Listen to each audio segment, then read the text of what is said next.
Assalamualaikum warahmatullahi wabarakatuh. Selamat berjumpa lagi ya. Selamat pagi, salam sejahtera bagi kita semua. Selamat bertemu lagi dalam kuliah mikrobiologi pertanian. Saya masih dengan saya sampai dengan pertemuan ke-7 sampai dengan UTS yang dilakukan oleh Ibu Woro PhD.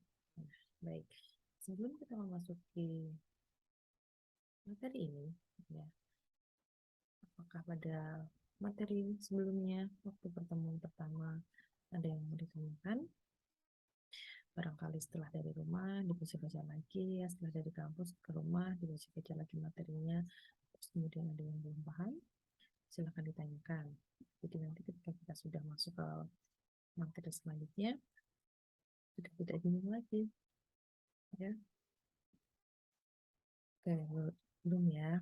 Baik, karena pada materi pertama masih dalam pendahuluan, jadi teman-teman masih bisa memahami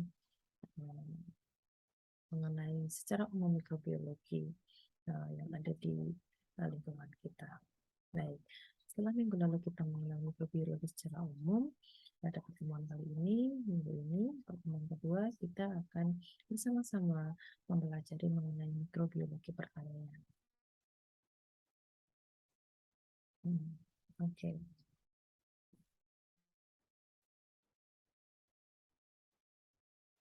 Nah, kemudian mikrobiologi. Ya, apa itu mikrobiologi? Sudah kita singgung sedikit pada minggu lalu bahwa mikrobiologi itu adalah organisme hidup yang berukuran mikroskopis atau sangat kecil. Itu berasal dari bahasa Yunani. Ya, minggu lalu sudah kita singgung. Kemudian, nah ini sekarang mikrobiologi merupakan ilmu mempelajari tentang makhluk hidup atau organisme yang berukuran sangat kecil, sehingga memerlukan alat bantu untuk melihatnya. Alat bantunya tadi apa? Ya, betul. Alat bantunya adalah mikroskop. Kemudian beberapa organisme, ya, dari golongan alga dan fungi, itu ukurannya makroskopis atau besar, ya, itu dapat dilihat dengan mata telanjang. Tapi juga masuk ke dalam kajian mikrobiologi. Kenapa? Karena alga dan fungi itu dalam teknik mempelajarinya juga menggunakan isolasi, sterilisasi, dan penumbuhan pada media buatan. Seperti halnya mikroorganisme yang kecil. Ya, jadi mikroorganisme yang kecil itu cara untuk mempelajarinya yaitu dengan isolasi, sterilisasi, dan penumbuhan pada media buatan. Jadi untuk mengetahui bagaimana siklus hidupnya, bagaimana reproduksinya, dan lain-lain. Yang selanjutnya kita masuk ke ruang lingkup mikrobiologi. Yang saja sih sebetulnya di mikrobiologi itu, ya. Jadi mikrobiologi nanti akan mempelajari yang pertama ada mikologi, ilmu yang mempelajari tentang ya jamur, bakteriologi, virologi, mikologi, protozoologi, dan kemudian ada berbagai jenis, ada mikrobiologi medik, air, pangan, industri pertanian, dan lingkungan. Ya, nanti kita akan belajar 1 sampai dengan 5, mikrobiologi sampai dengan protozoologi, yang ilmu tersebut ada di dalam mikrobiologi pertanian. Nah, yang selanjutnya adalah mikrobiologi pertanian. Nah, mikrobiologi pertanian itu di dalam pertanian, mikrobiologi sangat berperan, terutama untuk mengatasi masalah-masalah praktis yang ada di bidang pertanian.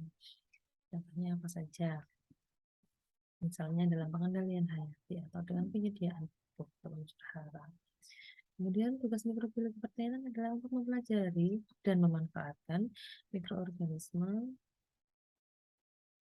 sebaik mungkin guna meningkatkan produksi pertanian baik kuantitas maupun kualitas, dan memungkinkan dalam kehilangan hasil produksi karena berbagai sebab. Ya, sebabnya apa aja? Ya karena adanya patogen, karena ada lingkungan, kemudian adanya kekurangan unsur hara, dan lain sebagainya. Nanti kita akan lanjutkan di pertemuan-pertemuan selanjutnya. Akan kita perdalam. Nah, kemudian apa sih peran mikrobiologi dalam mikroorganisme dalam pertanian? Ya, mikroorganisme di bidang pertanian itu memiliki pengaruh besar terhadap kesehatan. Misalnya apa nih? Misalnya saat ini ya produk pangan kita sudah tercemar bahan kimia. Nah, banyak sekali penyakit yang timbul karenanya. Nah, mikroorganisme ini mampu mempengaruhi kesehatan manusia menjadi lebih sehat. Kenapa? Karena mikroorganisme tersebut itu bersifat degradable. Ya, artinya dapat dengan mudah untuk diurai oleh alam dan juga oleh tubuh kita jika memang masuk ke dalam tubuh. Kemudian mikroorganisme memberikan pengawasan dalam proses kehidupan di segala bentuk. Jadi mikroorganisme walaupun makhluk kecil itu sangat-sangat menjaga ekosistem alam kita, ya, yang ada di tanah sampai dengan di atas tanah.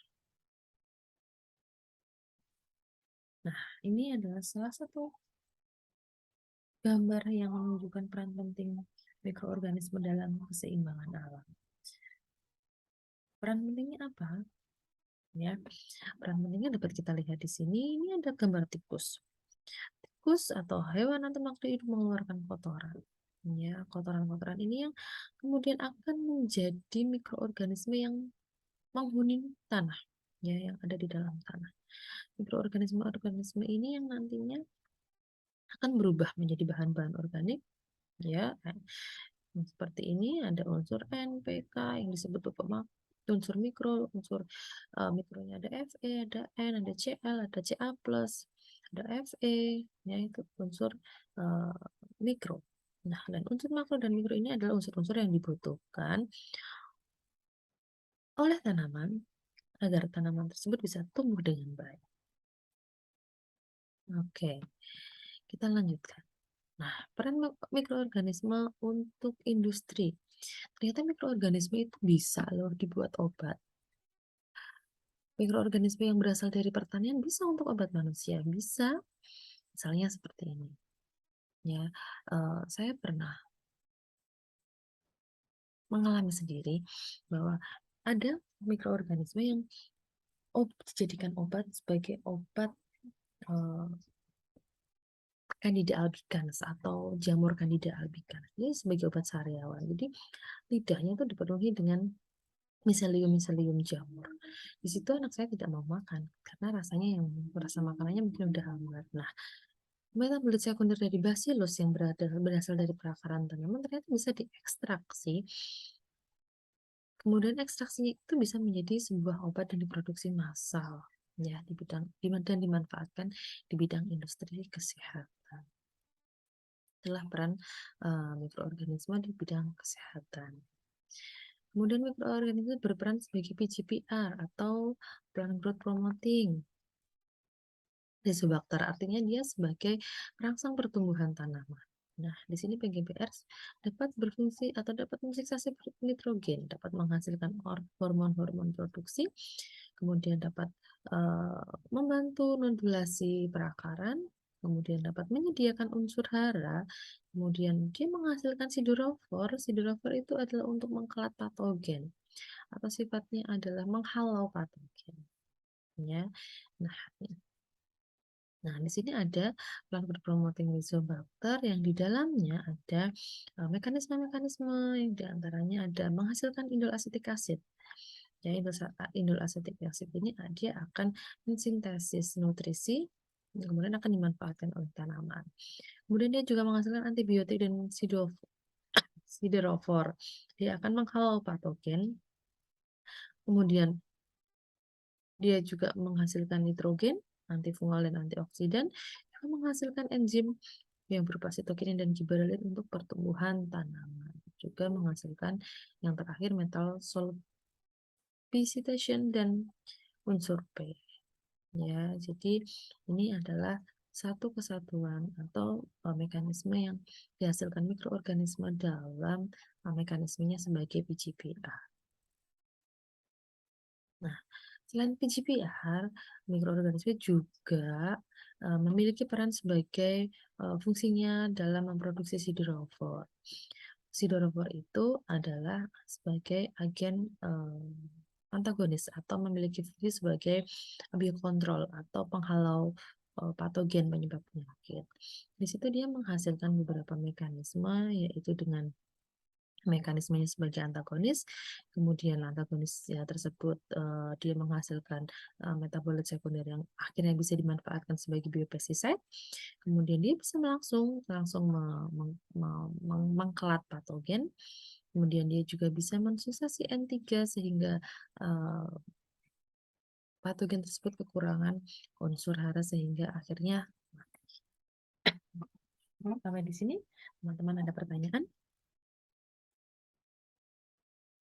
Ada pertanyaan, ada yang ditanyakan, apakah peran mikroorganisme di dalam kehidupan manusia, peran mikroorganisme di eh, bidang pertanian? Tidak ada ya. Baik, jika tidak ada, selanjutnya adalah sejarah mikrobiologi yang nanti akan kita bahas di pertemuan selanjutnya pada pertemuan ketiga. Ya, pada pertemuan ketiga nanti kita akan mengulas sejarah mikroorganisme dari dulu, ya, dari dulu sebelum kita lahir, ya, pada sekitar abad ke-16, waktu pertama kali ditemukannya sel, ya, pertama kali ditemukannya sel tumbuhan, terus pada akhirnya pada sekitar abad ke-18, 1800-an, itu nanti akan berkembang ditemukannya mikroorganisme oleh seorang ilmuwan, ya, yang nantinya akan berkembang sampai sekarang. Perkembangan dari masa ke masa itu nanti akan kita bahas di pertemuan selanjutnya. Baik, jika tidak ada pertanyaan, rekan-rekan jangan lupa absen di LDRU, ya. Silahkan absen di LDRU bagi yang belum absen, bagi yang belum mengisi presensi. Kemudian materi ini sudah saya unggah di LDRU. Teman-teman nanti silahkan dipelajari kembali dan silahkan tugasnya dikerjakan ya, karena kita sudah di kontrak pembelajaran kita sudah menyepakati bahwa setiap pertemuan kita akan mengadakan tugas. Ya, tugas itu akan mengukur bagaimana pemahaman rekan-rekan di dalam kelas. Ya, apakah rekan-rekan sudah paham atau belum paham? Ya, jika sudah paham, tugas tersebut di pagi harinya kita akan lakukan kuis. Jadi pemahaman teman-teman akan lebih mendalam dan akhirnya pada akhir perkuliahan teman-teman bisa mendapatkan apa yang diharapkan oleh mata kuliah ini. Begitu, jika tidak ada pertanyaan, kuliah saya cukupkan. Tetap semangat dan jaga kesehatan. Assalamualaikum warahmatullahi wabarakatuh.